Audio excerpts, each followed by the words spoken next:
On today's episode of the Launchpad Podcast, we're talking about the recent news that Shaedon Sharpe is going to be declaring for the NBA draft, as well as a super fun mailbag. So don't go anywhere. We have a great show for you today on the Launchpad Podcast.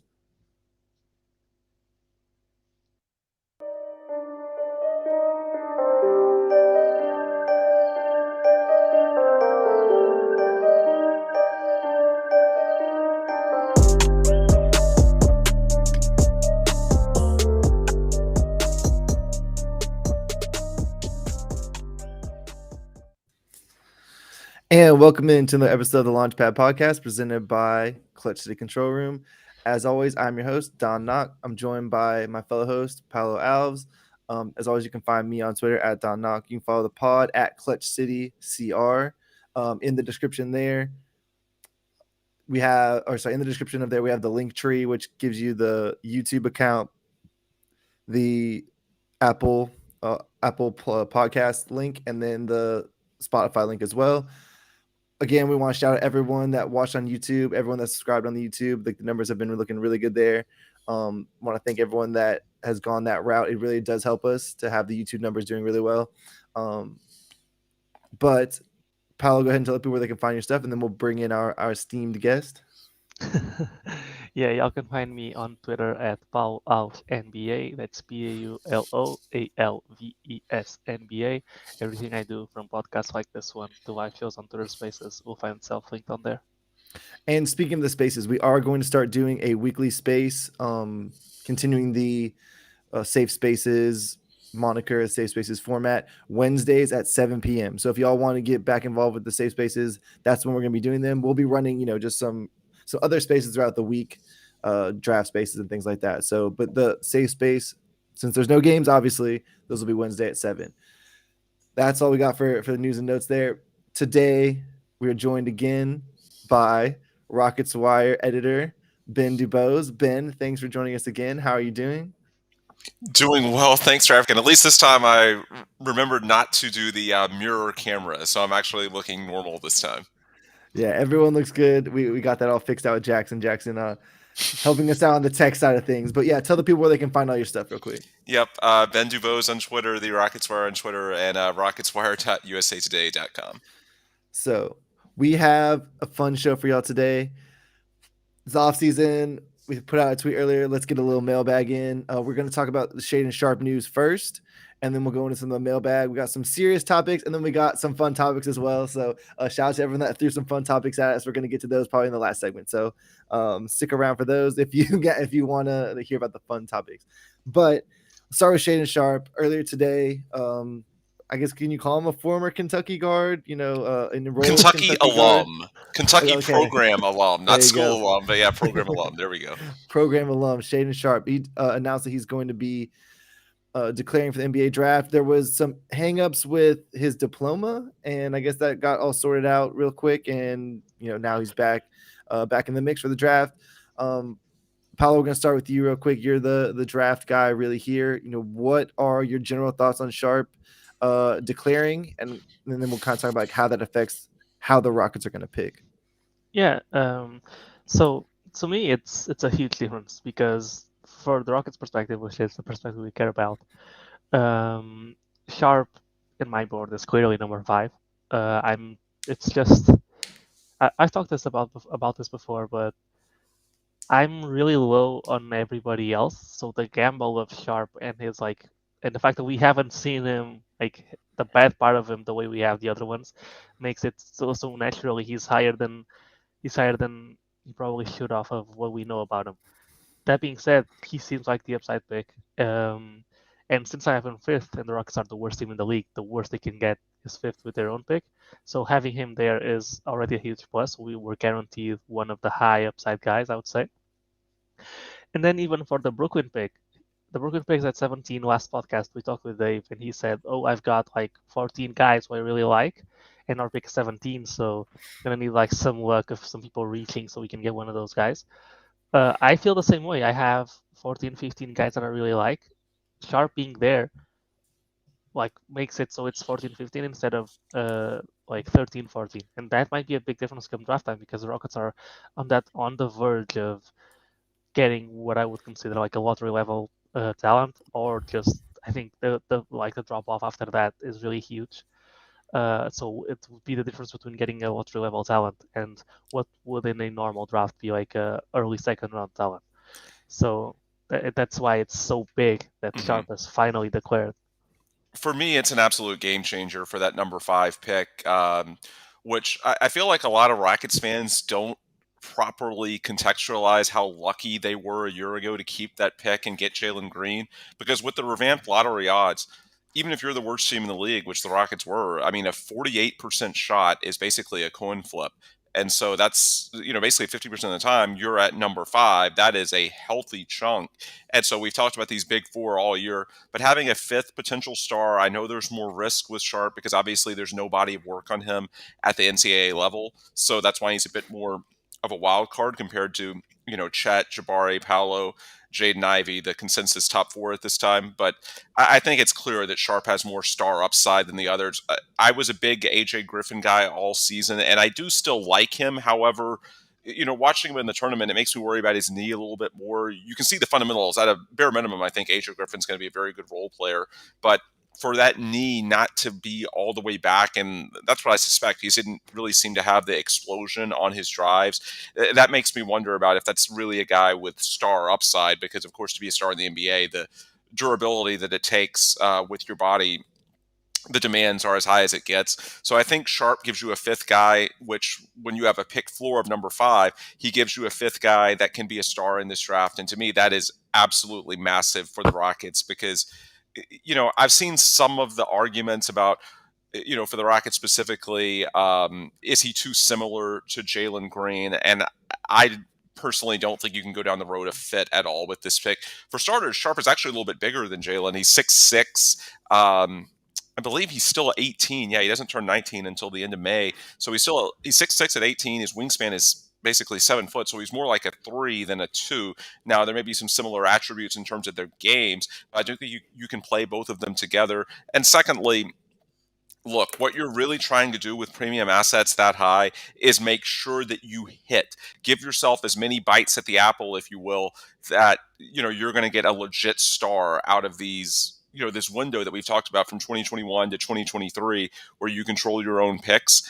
And to me, clearly, Shaedon Sharpe, of the guys outside the top 4, has the best chance of being a star. I'm not worried about his fit with Jalen because you can always, if he turns out to be a star, whatever, there are teams that would want to trade for a 21-year-old Shaedon Sharpe if you have concerns a couple of years later that the fit is not optimal. The hard thing is getting the star. And to me, he clearly has that type of upside. And the other part of the equation, too, is that it really boosts the trade value of that pick as well, in my opinion, because, I agree with the conversations we've had for weeks that, ideally you'd get one of the bigs in this draft to pair with Jalen as your foundation, Jalen and Chet, Jalen and Paolo, Jalen and Jabari.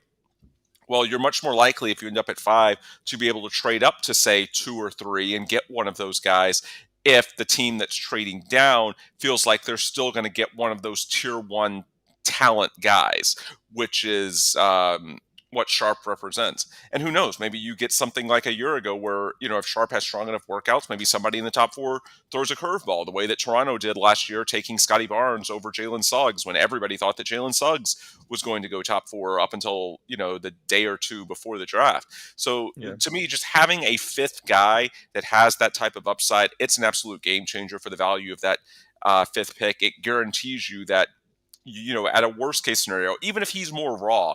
And I think it was Idamar that made the case, and I think he's right on this, that the team that brings in Sharpe, and let's say hypothetically it's the Rockets, needs to be prepared for the fact that he's not going to be as ready as some of these other guys because he hasn't had any college basketball at all.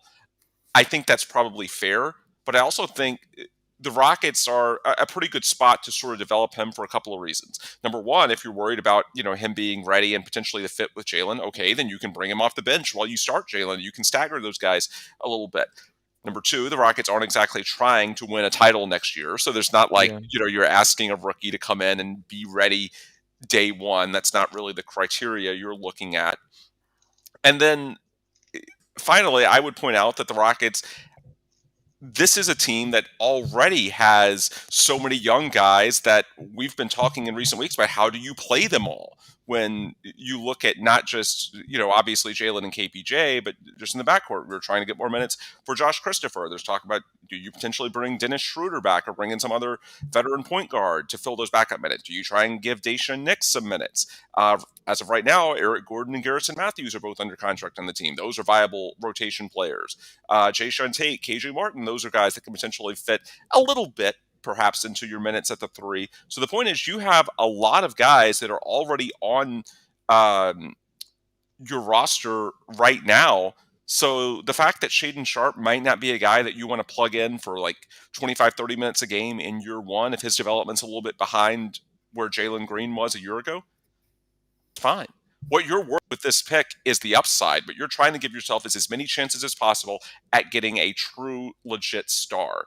And be it, just having Sharpe available, which gives you more options as far as trade potential, that's great. But also, if you end up, if you're at 5 and that's a 50-50 shot again, and at this point, you got to prepare for all scenarios. I hope they are in the top 4, but we won't know that until May 17th. Then if you keep him, I don't think the Rockets are going to be trying to force him into early minutes. And if he's not ready, if he's not that good in year one, I think they're going to be patient. So I think, Idamar's point is exactly right. He's going to be a little bit more raw than some of the other options. But I think in Houston, you're okay with that.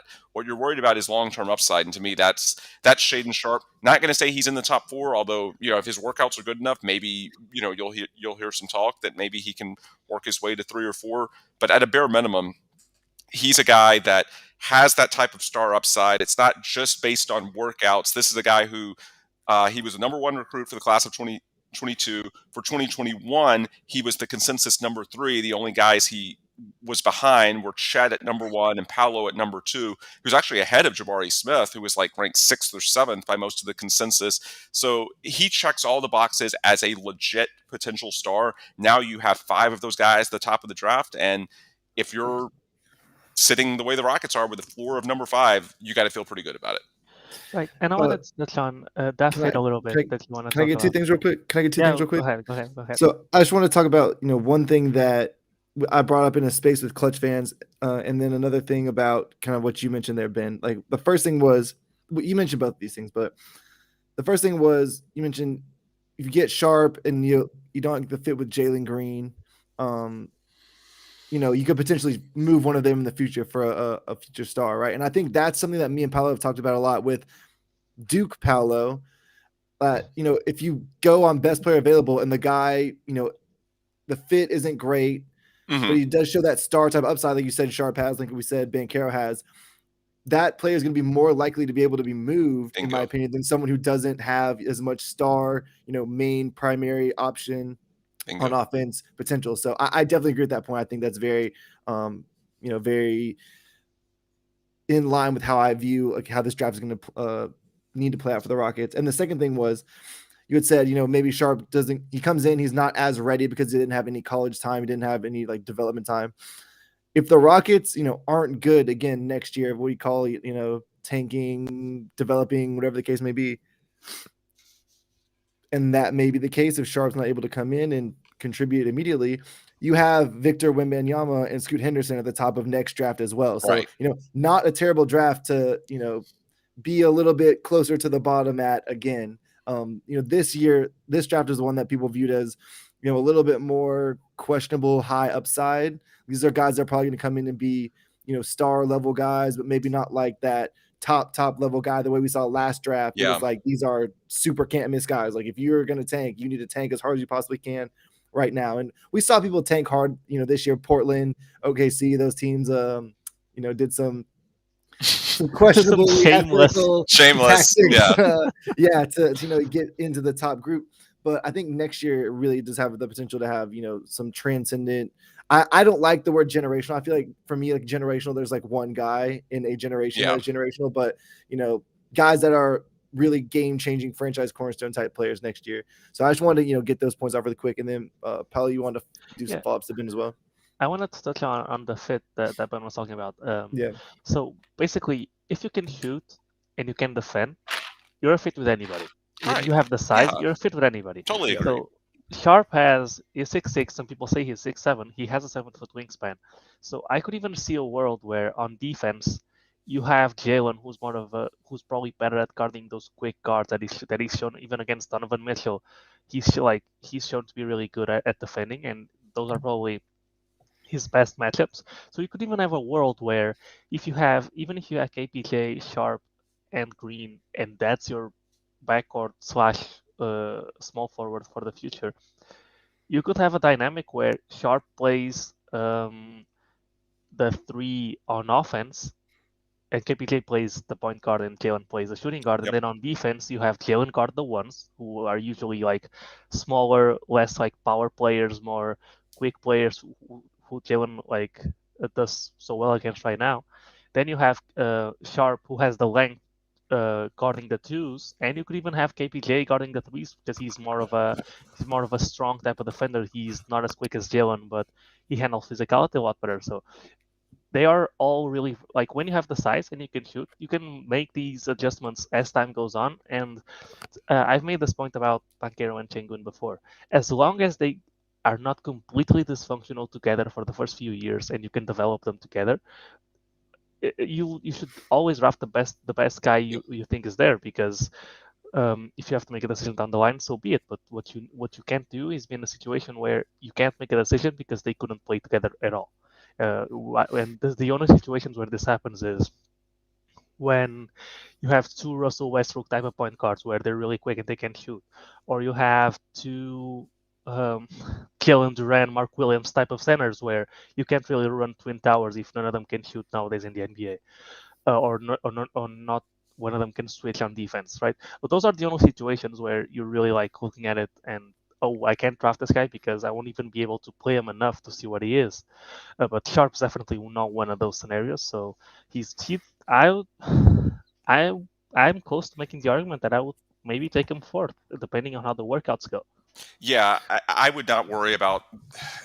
The only fit I would look at is defense. Offensively, the NBA is trending positionless and more positionless by the year. This is not the era of putting out John Stockton to run your pick and rolls and needing guys in X spots. No, you're seeing more interchangeable. The only fit I'm really worried about is defense, and the fact that he's already 6'6" with a 7-foot wing. 18. He's got additional length compared to Jalen. You can absolutely play those two together defensively, and that's really the only fit that I'm worried about. Offensively, we've seen this time and time again. These highly talented scorers, they can figure it out on the perimeter. That's the modern NBA. I'm not really that worried about it. Not saying it works every single time, but again, if you have the right players, you can always do a trade later, depending on what you need if it turns out that one of these guys just isn't really working for whatever reason. Yeah, to me, it's just an absolute game changer just because there's not that upside in the other pieces. I talked about AJ Griffin, who's a really nice role player at this point, but I don't really see the explosion that I was hoping to see.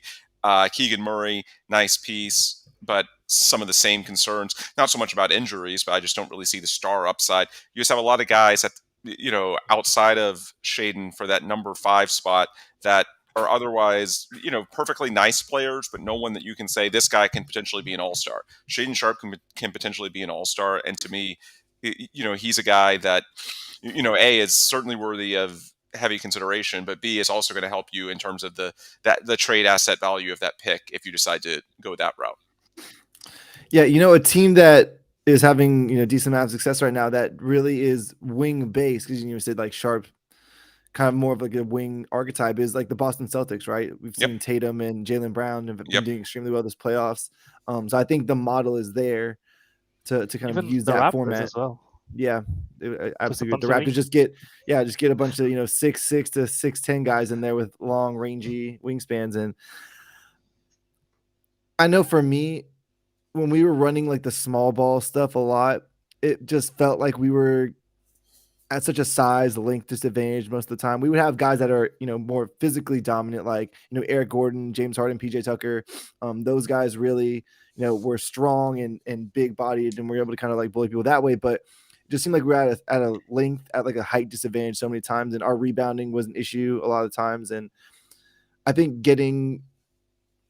other than Ivy, that whole top group, these are all guys with really good length, really good size, really good physical attributes in those categories. And I think for me, that's what brings me comfort. And I've talked about this before, but last draft I was just getting me literally any wing with a pulse.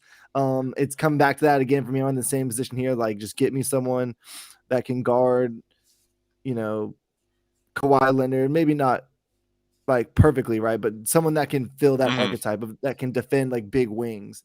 And so for me, we'll see what Sharpe looks like in the workouts and on some of the tape that comes out and stuff like that. But that is one thing that kind of leans me towards Jabari and Banchero, is like these guys can defend like a bigger wing that is really operating with a strength-based skill set, like a Kawhi or like a LeBron. LeBron, we don't need to plan for him too much more. Hopefully, he's about to be done, but just that kind of archetype. And I think there's a lot of guys in this draft that can do that, and I think that is a big team need for the Rockets, because right now you have Jayshawn Tate that's guarding those types of guys, or KJ Martin even. So just some thoughts on that. Do y'all have anything? We've gone almost 20 minutes on this, so we're gonna have a question in the first segment. I think we're gonna push the questions to the second segment, if that's cool with y'all. Any closing thoughts on Sharpe, or any closing draft thoughts? This isn't gonna be too much draft stuff in the rest of this. Yeah, I just wanted to emphasize even more, like how much, since we've got no footage of him actually playing against college level players, so much of his draft stock is going to rely on how he doesn't work out. And we saw last year that the Rockets didn't get Evan Mobley a workout, I'm pretty sure, and Jalen Suggs as well. At least that's what was reported. So I think it will be really important for the Rockets to get one of those workouts. And the fact that it's so volatile like that is, one good workout with any of the top 3 or 4 teams could get them to select you before one of the guys that the fan base really wants. So even if you're not picking at 5, even if you're picking at 4, by the way, yeah, go ahead. No, I was just going to say, to clarify, I heard they did get a workout with Suggs. I heard that was erroneous. With Mobley, I don't think they did, but it's hard to exactly say.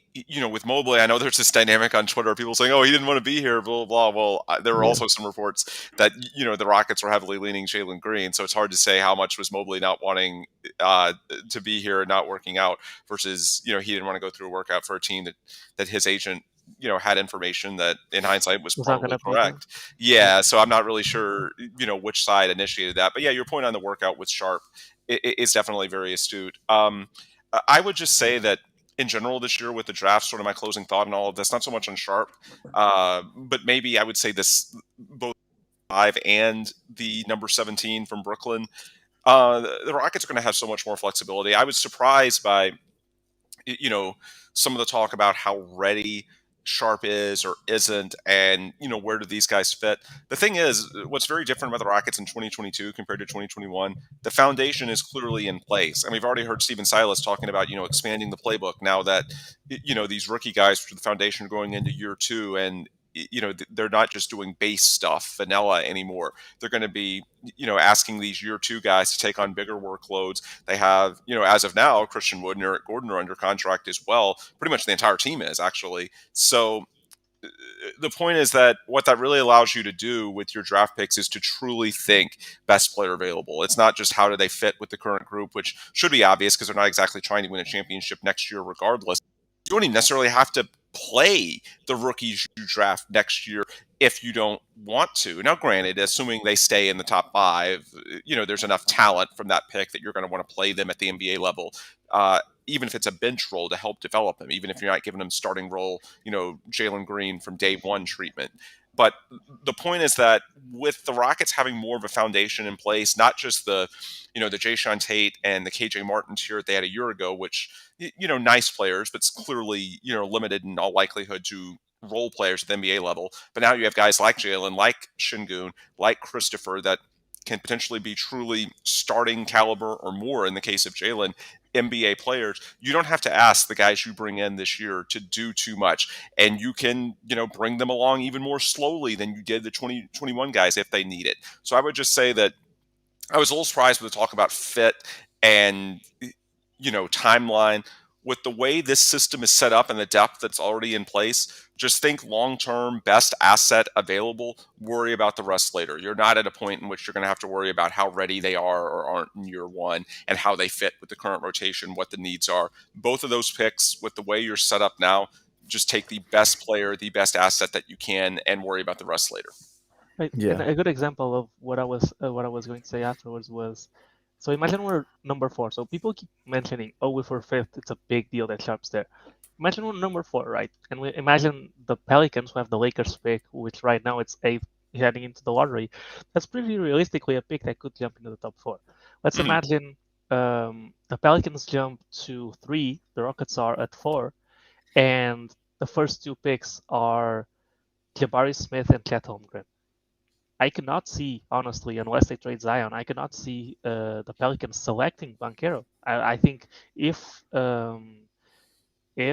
Sharpe has a good workout, he is very clearly the pick for the Pelicans. That's just an example of what I'm trying to say, which is him being the only wing slash shooting guard of the clear top 5 Mhm. makes him declaring even more important if you're trying to target one of the 3 bigs, because if you're not looking for a big, then you only really have 2 options, right? Yeah, and his Yeah. versatility gives you so Yeah. many. Yep. Yeah. So, all right, we're gone a little long. I'm sure, again, no one's going to be too disappointed with that, but we are going to call it for the first segment there. When we come back, we're going to get into some of our mailbag questions. And then segment 3, we'll finish out the mailbag. So don't go anywhere, y'all. We'll be right back. And continuing into our second segment here on the Launchpad podcast with our special guest, Ben DuBose of the Rockets Wire. We have so last time when we had Clutch fans up here, we gave y'all a little bit of production value. The production value is back. Here we go. Ta-da! Ooh. All right. So for Oh, yeah, I know, very, very great work by me there. If I don't say so myself, I'll pat myself on the back. But yeah, so for those of you that aren't watching on YouTube, you should watch on YouTube. Secondly, what the question is, what is your ideal realistic package return for Christian Wood and Eric Gordon? Could be combined or separate trades, and that is from @Mac_Safi. so I'll jump in first on this if you're okay, Paolo, and then Yeah, you go can for it. piggyback on that. So I think the first priority is to see if you can involve one of those with John Wall and potentially get an asset using Wall that you weren't able to get using just Wall himself. Like, can you extract one of those future Lakers picks, which could be really valuable given their current franchise outlook, especially if we're talking about the post LeBron years or after he's 40. They weren't able to do it for just the Wall Westbrook swap, and there's no reason to think the Lakers would revisit that for basically just one postseason with Wall when they wouldn't do it at the deadline when they would have theoretically gotten 2 out of it.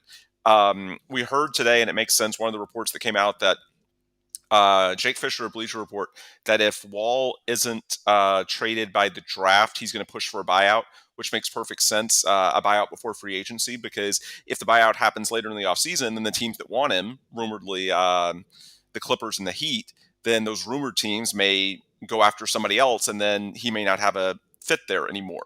So because of that, there's going to be some pressure early in the offseason to see if you can make it work with Wall. And if you can attach, Gordon or Wood and potentially get a premium asset that you couldn't get, just for Wall, then that's the ideal scenario.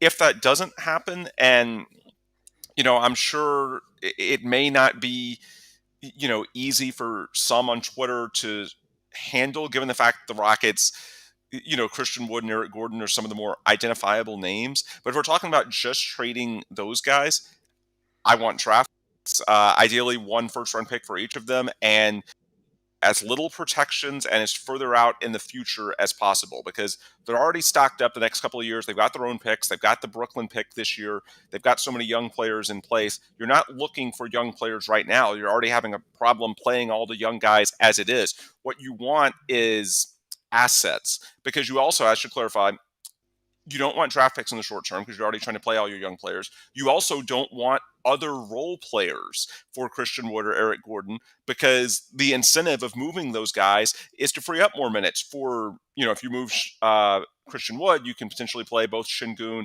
and Garuba at center. If you move Eric Gordon, that opens up more minutes for Josh Christopher. And let's say, you end up drafting Shaedon Sharpe, like we talked about in segment 1, could have like a close to 50% probability based on the way the odds are at this point. That's what the considerations are.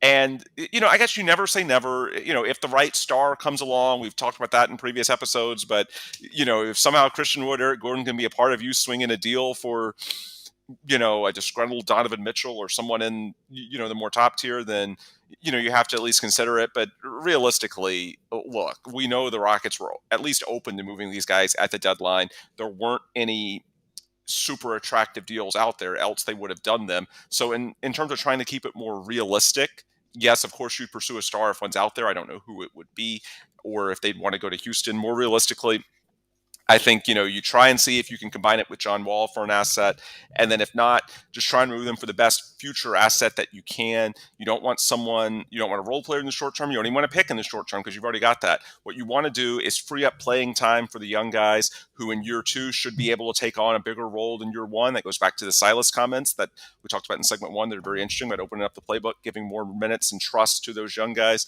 To me, that's the real objective, and then you just sort of roll those guys over, Gordon and Wood, into assets that basically have longer term value. Because if you just keep Christian and Eric, not only are they potentially blocking some of the younger guys from playing time, but also there's a shelf life on them as assets because they're potentially free agents a year from now, or in Gordon's case, 2 years at the most.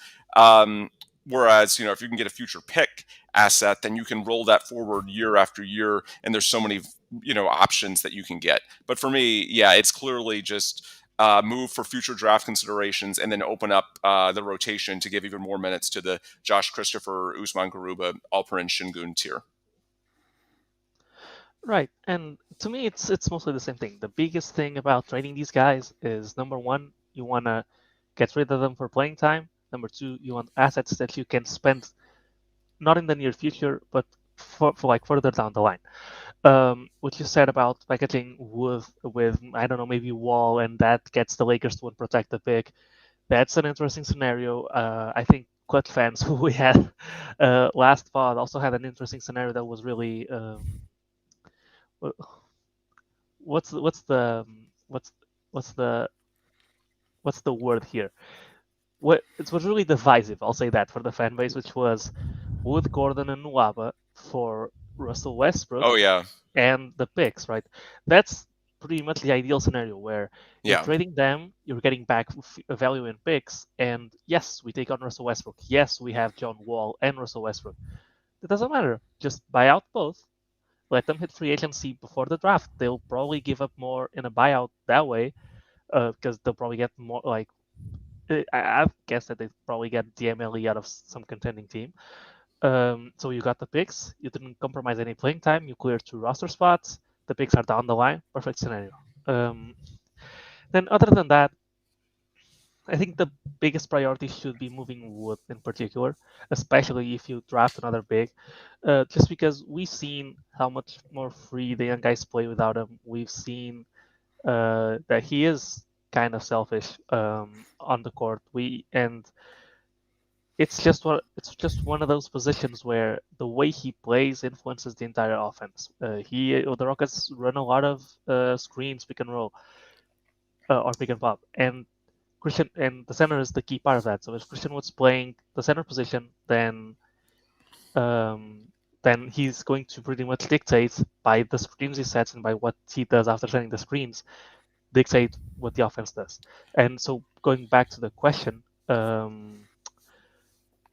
If we're talking in a vacuum, I would want a lightly protected first round pick for Christian Wood. I'm not even going to go with 2. I'm going to go with 1 lightly protected first round pick from any team, as long as it's at the very least 3 years from now. And then I could take 2 years from now if it's unprotected, or you give and take there, or whatever you want. Gordon, it's tough because I also don't see much value in getting a pick right next year. So for Gordon, man, I would want a late first, but the thing is, for something to be qualified as a late first, unless you are judging the Harden trade, you've got to get it. You can only classify something as a late first if you're getting it from a contender within the next 2 years, where they have their stars under contract, they're going to be good. So considering that, it's tough. I think it would probably be better to move Eric Gordon and Christian Wood, and maybe them both together can get you like Yeah. they can get you maybe 2 picks further down the line.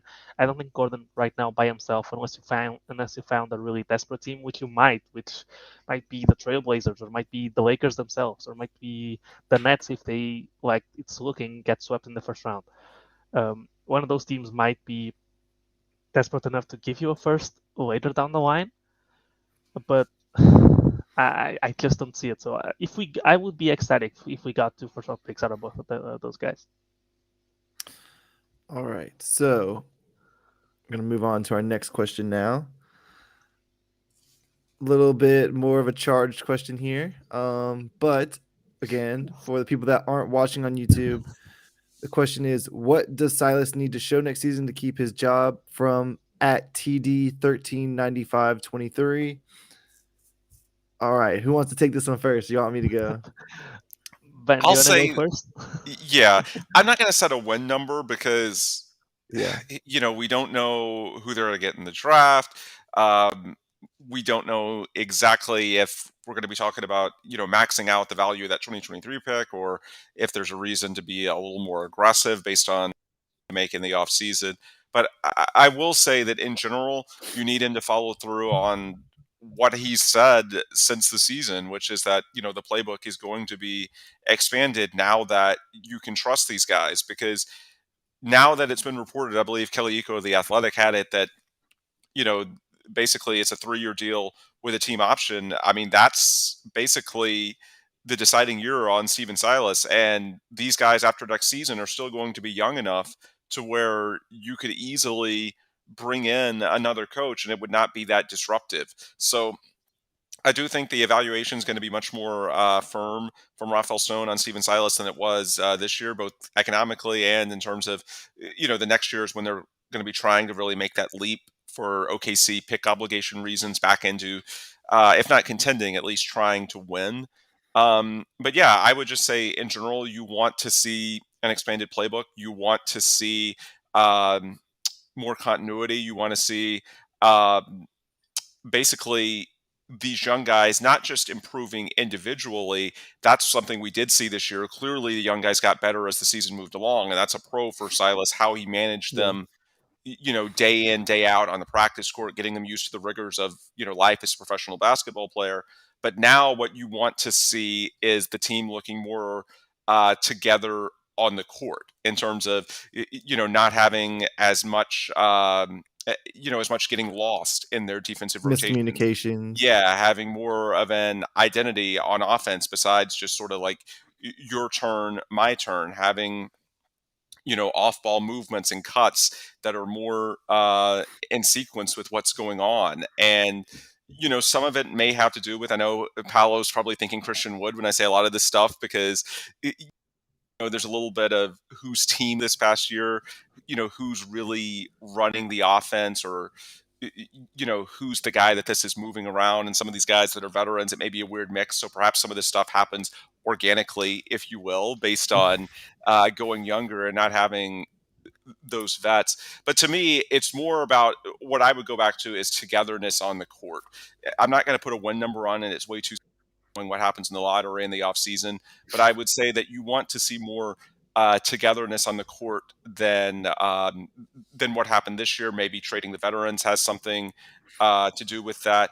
But I that it's more, it's less about watching guys individually, and it's more about feeling good that as a unit, basically things are clicking a lot more than they were this year. I know that's vague. I know that's cliche, but I think honestly that's the best we can say at this point, because it's tough to get too specific data wise until we know the roster. Right. And piggybacking on that, to me, besides what you said, which I completely agree with, I need to see a hierarchy on the offense, whether that's with Christian Wood or without. I think Kellen Green needs to be I think we need to be able to tell.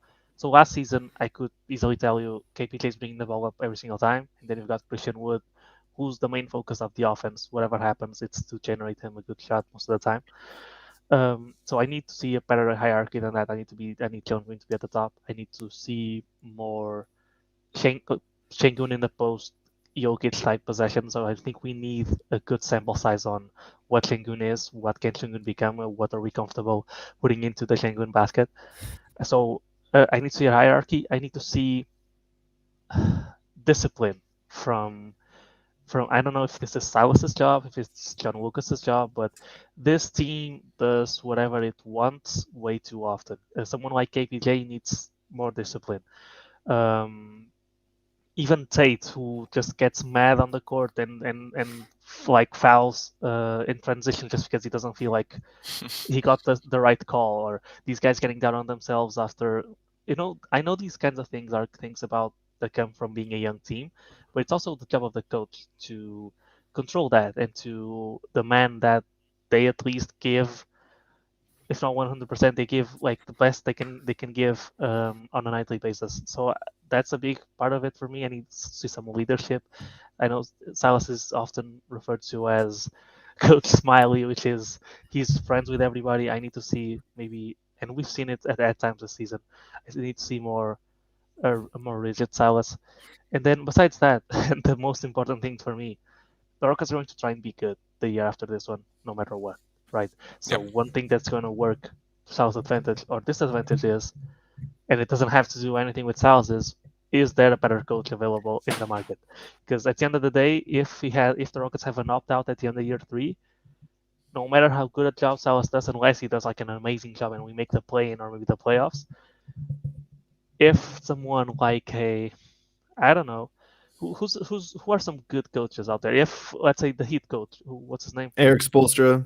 If Eric Spoelstra is available, no matter how good Steven Salas is, and if he's interested in coming to the Rockets, then you just gotta go get that coach because he's that much better, right? Let, I still stand by it. I wanted Ty Lue in the last coaching search, and man, let me Ty Lue has looked very good with the Clippers. But let me throw out a hypothetical on this, and Don, I'll throw it to you since I know me and Paolo have sort of monopolized the yeah, time on this segment. yeah, One guy, if the Rockets were to have the job open after 2023, one guy that I'm pretty confident will be involved in the search, and I know it's starting to become a little bit like John Gruden at this point, and all the, if you follow football, all the, he's going to come out of retirement, and then he never does, except then he finally did, although that ended very unceremoniously this past season with the Raiders.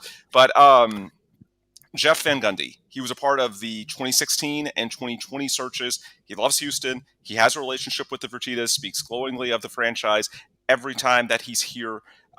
Historically in the NBA, of course, he's known for his defensive principles, which could be valuable to a young team. However, his work with USA Basketball, he's actually come around a lot more offensively, at least in terms of his principles. Now, a lot of people can say the right things in terms of adopting the modern style of NBA offense, and then whether you can actually execute that is another matter entirely. But he's saying the right things. At least what limited data there is points that he's getting better offensively, defensively. You know what he can do, and that could be a benefit for a young team. He was a finalist in 2016. He was a finalist in 2020. I think maybe in those cases he was not the right fit, in part because you're trying to please James Harden. I don't know that James Harden and Jeff Van Gundy would have been the ideal marriage for a few reasons. Whereas this with a younger group, and he's used to working with younger guys as part of USA Basketball. I think he works with their U17s a lot. Mm-hmm. To me, I'm not saying that would clearly be better than Steven Silas, but it's sort of, everybody's going to write it off saying, oh, he was involved in the last two searches, didn't happen. But it's sort of like, again, I use the John Gruden analogy because he was involved in a lot of searches, never happened until, bam, one year it randomly did. And he was doing an okay job before things got just haywire based on off-field issues. Yeah. Don, your thoughts. Would you be at all interested in a Jeff Van Gundy reunion 20 years later? I think I have some interest given, the points you laid out there, right? Like having experience with young players, the team needing really to be emphasizing defensive principles. I think you have enough guys on this team, depending on what happens with Christian Wood really specifically, but enough guys that they know what they're doing and they're capable offensively, right? Jalen's offensive guy, KBJ's an offensive guy, Christian Wood for however long he's here is an offensive guy. And those are kind of like your three lead dogs, depending on who we bring in. Let's say you bring in a Banchero, right? And then that's another guy where you're not really worried about what he does offensively, and you're kind of want to make sure that he gets defensively, he gets right, he gets engaged, and he's trying hard, because we kind of saw kind of checked in and out of how hard he played defensively while he was at Duke. If you bring in Jabari Smith, you're a little bit less worried about that. If you bring in Chet, you're a little less worried about that. But I think, from those structural standpoints, it does make some sense. For me, I would like to see who the other candidates ended up being right before I say, Sure. green like this. Just out of, just general abundance of caution. That's just how I kind Yeah. of like to operate on that type of stuff anyway. But yeah, I'm definitely not categorically ruling it out. I do think there's a lot of good things there. And like you said, the USA basketball developmental program, I think that's a big step in the right direction for him. By the way, what's crazy is that, you would think he's this fossil based on the fact that he's been coaching in the NBA since the 90s. He was coaching the Rockets from 2003 to 2007. He's only 60. He's way, way younger than Mike D'Antoni was when he got the job in 2016. Yeah. So, it feels like Jeff Van Gundy is sort of like out of touch, out of date, but really 60 is not that old at all. So you could easily do it for a while if you wanted. It's just about the fit. And they're going to do a comprehensive search. That's the hallmark of the Raphael Stone era. They consider all their options. It's just, for me, not saying I would fully endorse it, but the construct of the roster for Van Gundy might actually be better in 2023 than it was in 2020 or 2016. Not saying that makes him the guy, but it might make it more interesting. And let me finish one point. And I do also want to say, because you touched on this a little bit, speaking glowingly on the Rockets organization, and people will go back to the Boogie Cousins quote last year of, we want guys that want to be here. But I just think the position that Houston finds itself in the country, we're like that second tier of cities, right? We're not New York, LA, San Francisco, if you want to throw Miami in there, whatever. There's just something being from Houston about having someone that really embraces the city. Really speaks highly of it. You think like, hey, that's my guy. I know he's going to go out there and put on for Houston. And, Paolo, when you came over here, you kind of saw a little bit of that and like the Houston culture and things of that nature, but it does do something for you as a native Houstonian of like, I know that this guy's going to come in. He likes the city. He's good in the community, those types of things. It's good for recruiting. Yeah. So from that aspect, I definitely think it'd be a home run hire. Having familiarity with the city as well, having coached here once already. But yeah, I think that's about good on that topic. Let's see what we have next here. I had a question. And actually, this is you go ahead. Go ahead, question, then I'll queue up the next graphic. Right, because as you know, I've been a fan for 5 years. I've been seeing 5 years for a little bit, so I don't know if it's certain 6 years or not. But so first of all, for me, it's troublesome to differentiate Jeff from Stan. So are they like complete opposites? Because Stan is exactly what I would not want on the Rockets. They're pretty different, at least in terms of the USA. And definitely their personalities are pretty different too. Jeff is much. Right, that's mostly it, because Jeff is much more of a people guy in terms of he definitely in terms of wanting them to play hard defensively in particular. I mean, he's one that will absolutely ride them to get every last drop of effort. You talk about the Jae'Sean Tate, even a good defender, like taking the possession off out of frustration, to commit a foul. That's the kind of thing that does not fly under Jeff Van Gundy, but he puts much more of a priority on like personal relationships. And what I've heard is a really, really likable guy.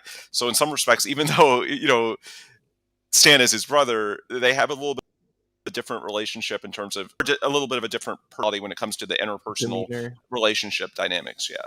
Because especially Stan, because didn't he go to the Pelicans last year and look at the Pelicans last year versus look at the Pelicans now? Right? And it just seemed like an awkward culture fit. Whereas with Van Gundy in particular, I think working with USA Basketball's developmental program, that puts him much more like he's used to dealing with the younger generation, whereas I think Stan's more old school, not really experienced, but dealing with especially the new crop that's kids coming in that are in their low 20s, that type of thing.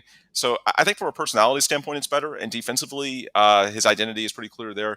It's just a matter, the only questions I would have with Jeff, and of course they're going to talk to a lot of guys, but it's just he can say all the right things, but he hasn't proven it beyond USA Basketball. He hasn't proven at the NBA level, basically that he can adapt his offense his offenses weren't good in the mid 2000s. The game plan was basically make the game as slow, as ugly as possible, and just grind it out possession by possession. And so there's a lot of questions to be asked offensively. I'm sure he can say the right things in the interviews that I've heard. He absolutely is talking about adapting and being very different, but there's definitely would be a leap of faith required. I'm not fully endorsing him. It's just, to me, if we're talking about guys that would be a part of the search, I'd be very surprised if he's not, just because he seems to check a lot of boxes. I just thought I'd throw out a curveball because we're doing like kind of a Q&A. So I figured, if we're going to talk about other options in 2023, that's one. Figured I'd just throw a curveball to you guys. Yeah.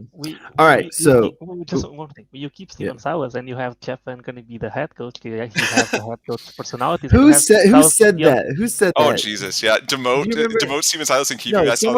Someone said that somewhere. I can't remember where it was at.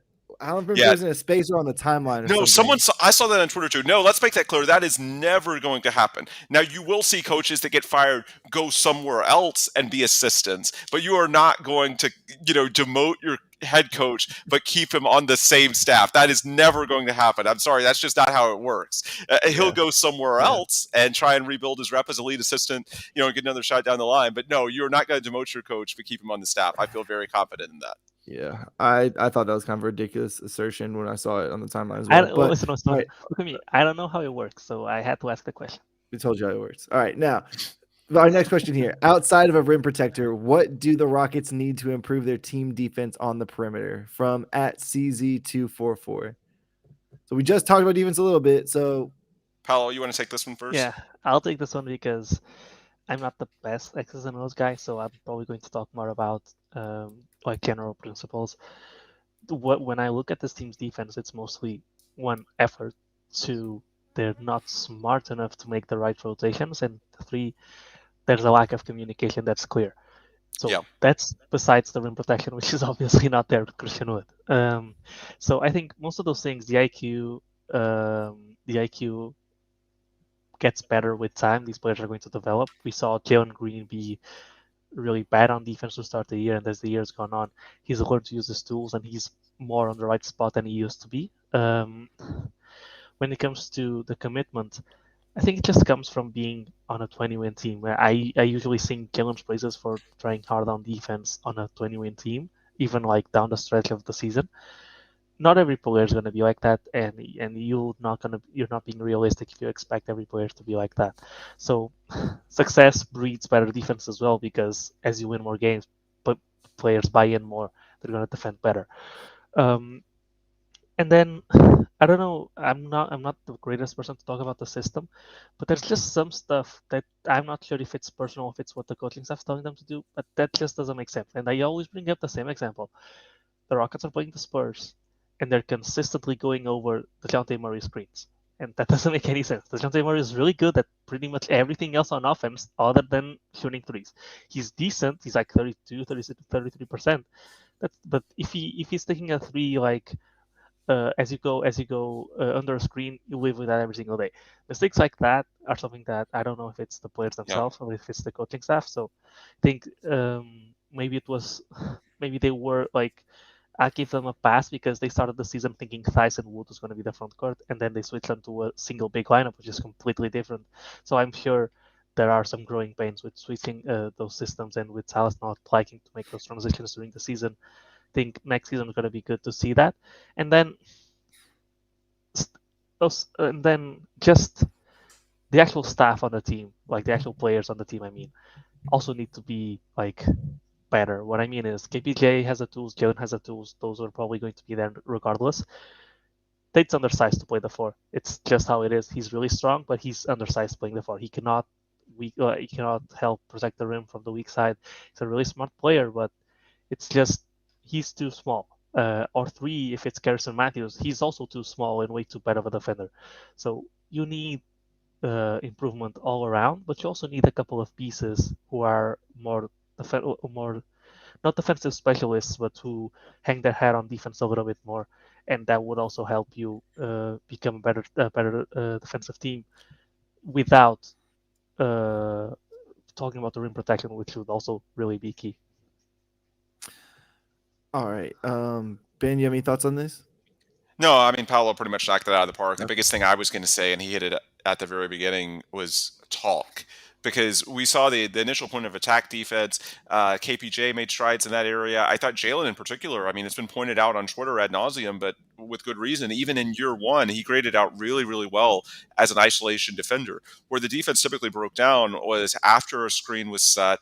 They didn't talk. There wasn't uh, the movement off the ball, and so just basically any pick or any cutting action is what really just broke things down. And a lot of that is, well, with the young guys, it's being young, and then of course there's veterans. We've talked about that ad nauseum about whether that's the right fit. But I think honestly, it's less about a skill set. I mean, look at Jalen's isolation numbers. They can, sort of a perimeter stopper is a little bit of an out.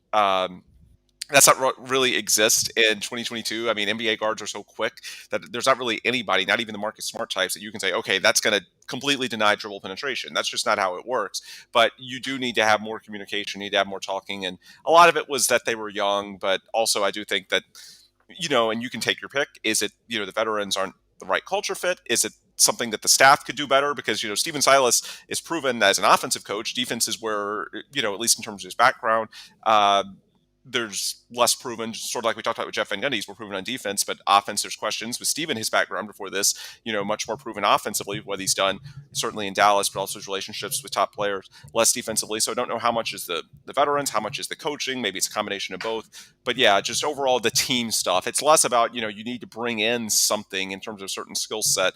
And it's more, how do the pieces work together? I'm going to echo a lot of what y'all said there. Hold on. Basically, what Ben's saying is Chet Holmgren is not going to save the Rockets' defense. I said that in a couple spaces. No, I like Chet, but yeah, you should not expect him to be doing this on his own. Yeah, and just to echo some of the stuff that y'all said there, right? Like communication needs to be better.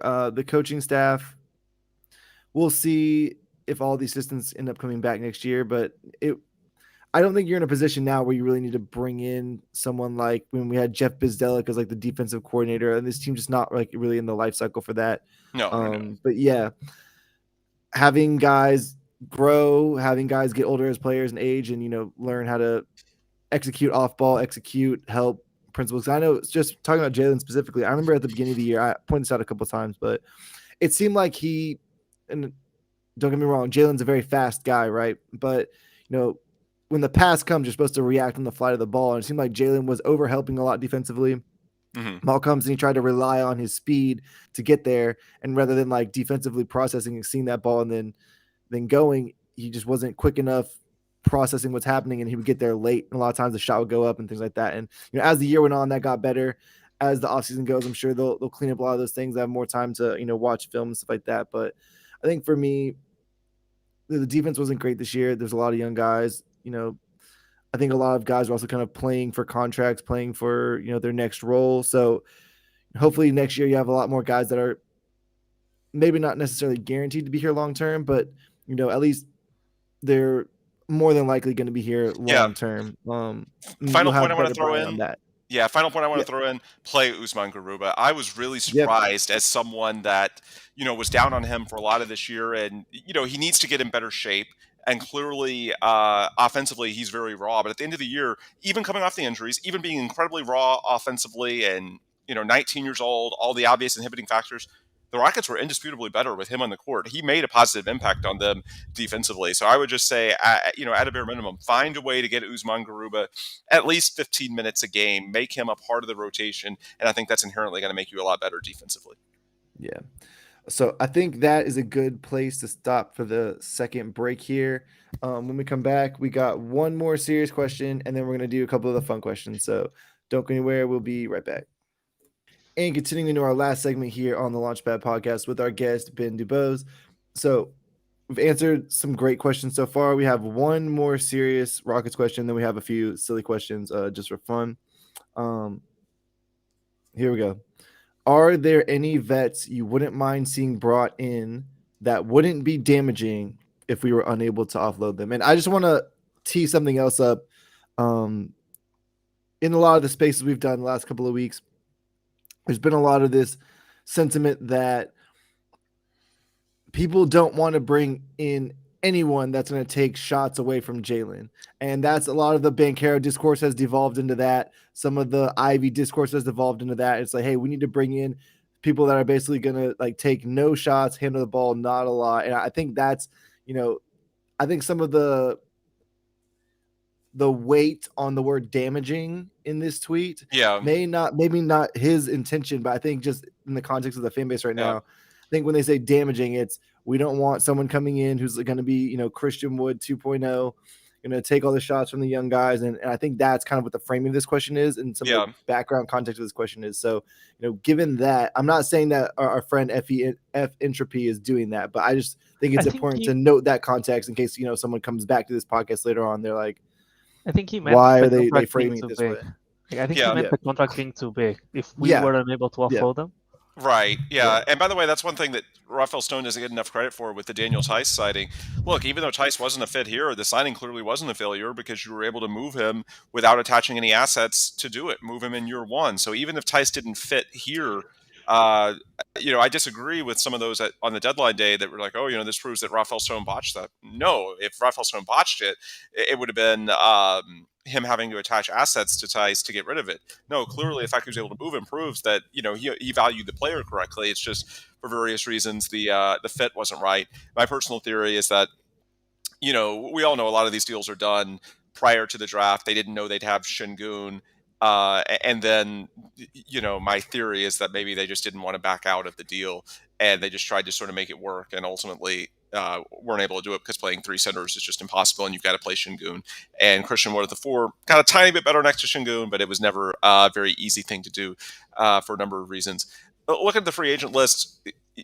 As it stands right now, I'm not about being particularly aggressive this offseason because you're so close to that 2023 cap room. You've got to feel pretty confident, in my opinion, that, if you bring someone in that you feel good about that contract. And maybe you can. That clearly they're right about that with Tice. But, I'd feel a little uneasy giving, the non-taxpayer mid-level exception something that big because, if we're talking $10 million a year, that can potentially be, big enough to sort of foil your plans and potentially teams could ask you to give up a future asset to shed that. So I think they'll be trying to get not quite at the, the true $10 million a year tier, maybe a little, unless they absolutely love the value. Otherwise, a little bit lower than that, because at that point, if we're talking like 5, 6, 7 million a year, that's the kind of contract that, you can offload, worst case, attaching a future second, nothing that big. I would just say, I think the most likely target, based on the way the roster is currently constructed, would be a veteran point guard. They could try to bring back Dennis Schroeder using the 120% rule. You could look at, say, a Ricky Rubio, who's a nice facilitator. And the reason I say that, Rubio, at least pre-ACL, there's some risk there that may tamper his market, or dampen his market, not tamper, sorry, wrong word there. I think it's clear that they want something of a balance relative to, KPJ, who's more of a, lead guard playmaker and, scoring first. He's certainly okay as a passer and improved as the season went along, but no one's going to say he's John Stockton by any stretch of the imagination. So I think they clearly want a veteran in that backup role. They offered to John Wall. He was not interested in a lesser role. They initially had DJ Augustine doing it. Then they turned it to Dennis Schroeder after the deadline. Maybe you keep Schroeder. Maybe you look at a guy like Rubio. But I think what I could see them doing is bringing in someone like that and, continuing to evaluate Dacian Nix. And then if they feel like by the midpoint of the season that Nix is ready for a clear rotation role, then you could offload that veteran at the deadline and then say, hey, Dacian, for the second season, you are the primary backup point guard. So I could see that. And then, this you could always use more shooting, especially in the Steven Silas system. So if they're able to move Eric Gordon right now, I don't know if they need the more wing depth because you've got Jalen and Josh, and now you've got Eric Gordon, Garrison Matthews. But if you move Garris, or not Garrison, if you move EG, maybe a Gary Harris is someone that stands out as, capable shooter historically, at least solid defensively, and is coming off, sort of an uninspiring tenure in Orlando. So he may not be against, rebuilding teams. His market may be a little soured on that. And now that he's in his late 20s, he might fall through the cracks. But I would say nothing major. I don't expect them to make a splash.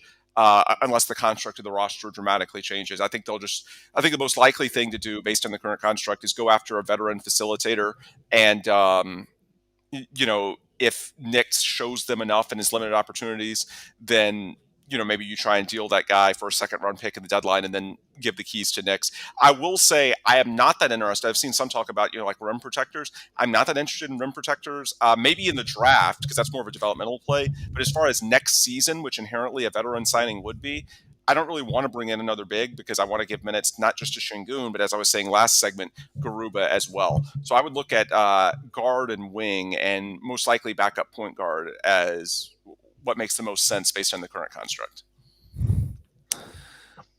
Right. So, in my opinion, I don't think they should bring in anybody unless you think you're creating an asset by itself. Just because we already know, like we've counted plenty of times, we've got I think 12 guys that are under contract without counting Christian Wood and Eric Gordon.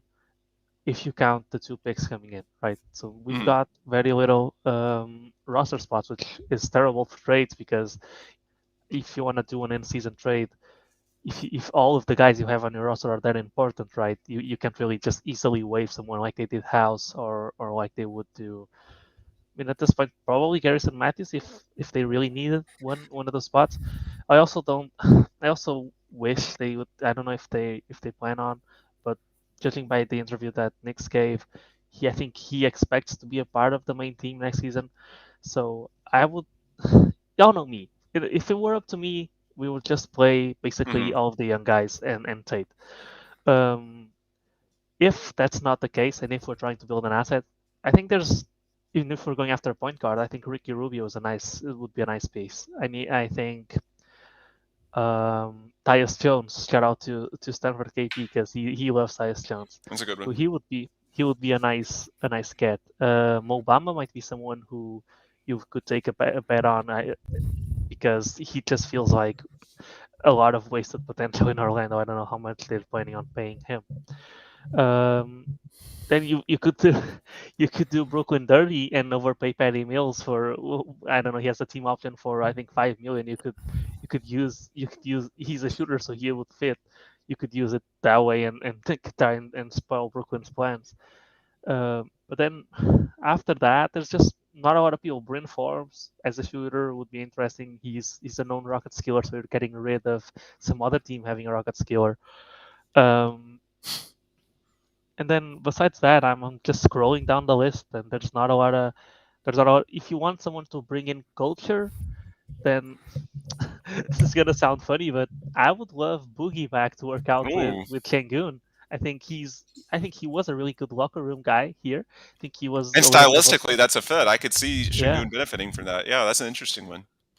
He did want to be here for a certain period of time, and we treated him right when he left. We guaranteed his contract before waiving him, so I'm pretty sure he should have a good relationship.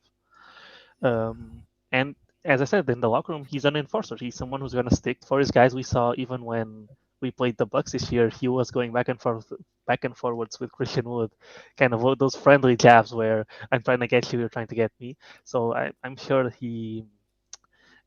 I think he would be, if you're looking for a Tyson Chandler type player. I don't know what aspirations Boogie still has in his career, but if he's just looking for a minimum, it could even be a case of he's looking for a minimum deal until the deadline, so he can go back into the buyout market and try out for a new contender when the time comes. That's basically what he did this year. He didn't have a team.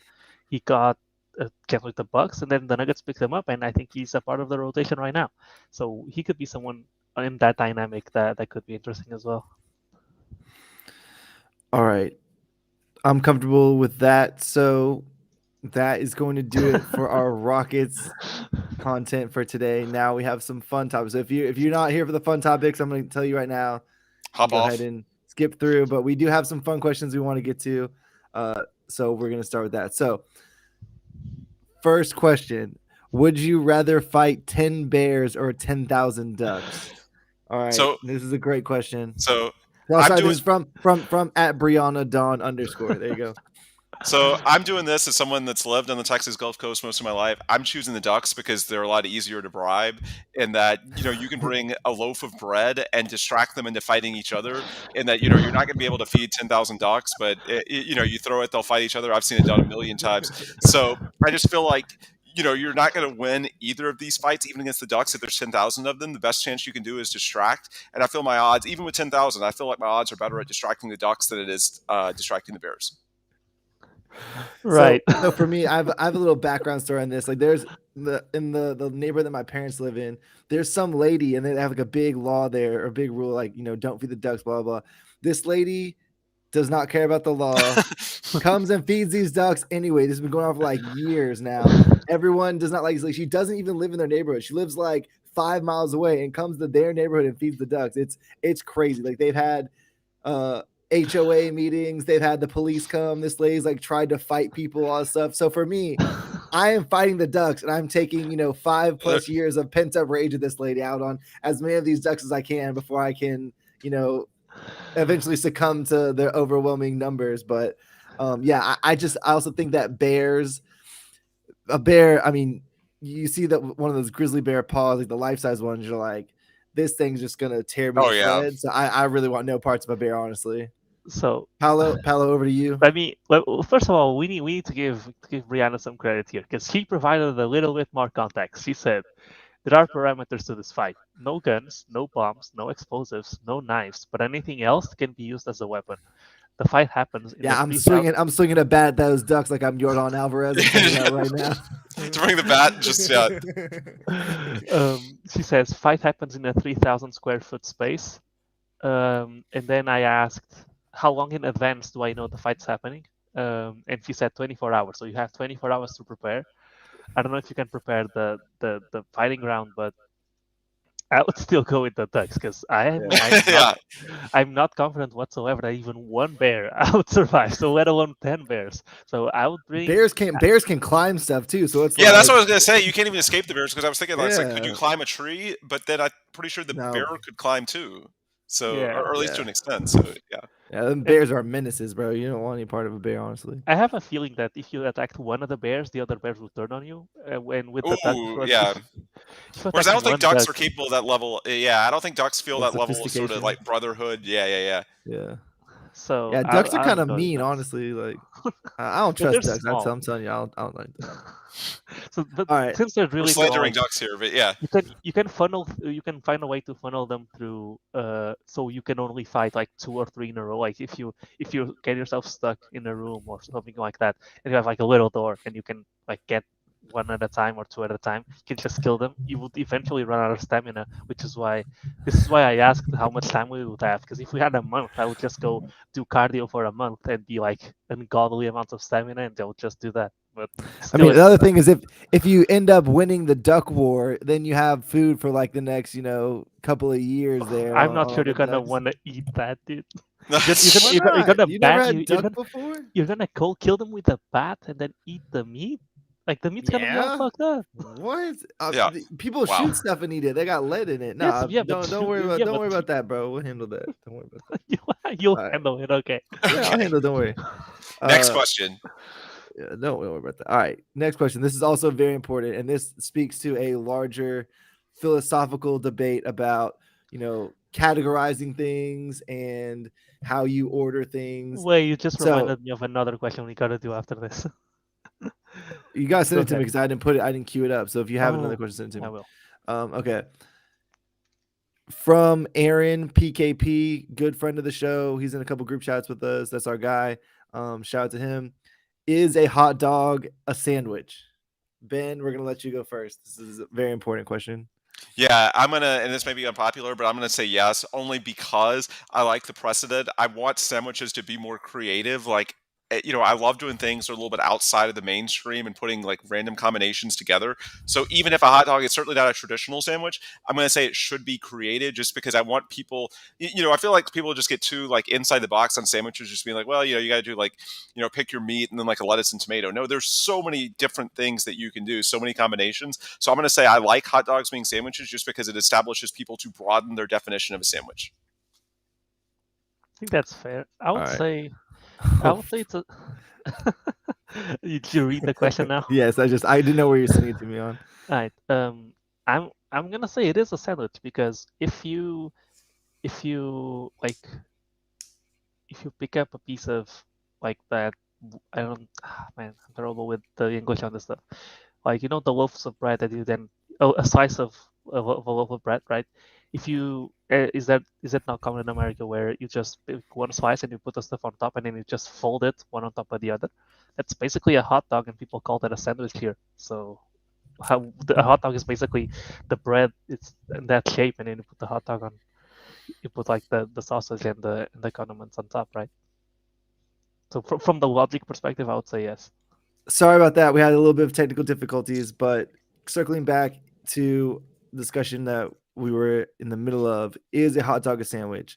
So for me, I actually, friend of the show, former colleague of ours when we were over at Apollo, Josh Strohs, he actually sent a picture in one of the chats that we're in with those guys, and it was, he took a hot dog and he sliced it into like horizontal strips, and then he put that hot dog on actual like bread with some cheese and like some chili, and he made like a hot dog sandwich. And so for me, a hot dog can be a sandwich, but if you just have the German Frankfurter hot dog, to me, I find that to be something different than what I think of classically as a sandwich. And people have different definitions. For me, I would say even something along the lines of like a sloppy Joe, right? I would consider that a sandwich because for me, you have bun, like a flat bun, your ingredients here, and then another bun on the bottom. And the hot dog bun is one unit with a slit on the top. And so for me, you have to have something that's separate. So you have two separate buns, and that's what make a sandwich for me. So I think that should just about do it for it. Everyone's got their thoughts in here on the sandwich. Yes. Yes. Okay. Also, Paulo, I want to thank you. You gifted me some nice Portuguese snacks, one of which was not a sandwich. It was like a hot dog bun with some like chocolate cream on the inside. So I just want to say those were very good. They got me through my trip to Pensacola. So imagine thank you for how those. good they were. So those have like a week of what's it called, expiry date. So so they're really really good the first day, and they go worse. So imagine how good they were the first day. Yeah, fair enough. But I think that's just about going to do it for us today. A lot of good stuff on here. Thanks for everyone that submitted questions. Thanks for that. Everyone that watched on YouTube when this premieres, thanks for that. As always, you can find me on Twitter at Don Knocking. Follow the pod at Clutch City CR. In the description of that account is the link tree with the YouTube, the Apple Podcast, and Spotify links. If you want to subscribe or you want to go find out where all those are located, it's right there. Very easy. Paulo, go ahead and tell us people where they can find your stuff. Yes. Yeah. So y'all can find me on Twitter at PaulAlvesNBA. That's PaulAlvesNBA. Everything I do, from podcasts like this one to live shows on Twitter Spaces, will find itself linked on there. And Ben, go ahead and tell the people where they can find your stuff. Yep. Ben Dubose on Twitter, the Rockets Wire on Twitter, and rocketswire.usatoday.com. As always, thanks for having me, guys. Yeah, thanks for joining us again, man. Every time we do a pod with you, it goes on for an hour and a half, but we get good discussion. It does. We get a good discussion out of it. Yeah, but I feel like you kind of fit the vibe we like to do here. We are a little bit more long-winded, a little bit more in-depth, and you're right at home here, kind of having those types of discussions with us. And man, I will say we gotta get you on a space one time. How do you feel? Yeah, I'll do it. Yeah, for sure. Okay. I'll do it. Yeah, especially the off season because they're more structured. It's tough during the season because they, inherently they're so late. But yeah, I'll do it since we have like that 7 o'clock every Wednesday, right? Cool. Yep. Yeah, absolutely. And thanks for plugging that again for us. 7 p.m. Wednesday, if y'all want to hop on the spaces. So we're going to try to keep the momentum for that going through the offseason. I'm sure as it gets closer to the draft, closer to the lottery, the traction of those will pick back up again. But thanks for everyone that stopped by those so far this offseason and, of course, like through the year. But that's going to do it for us. Until next time, y'all, be safe and go Rockets.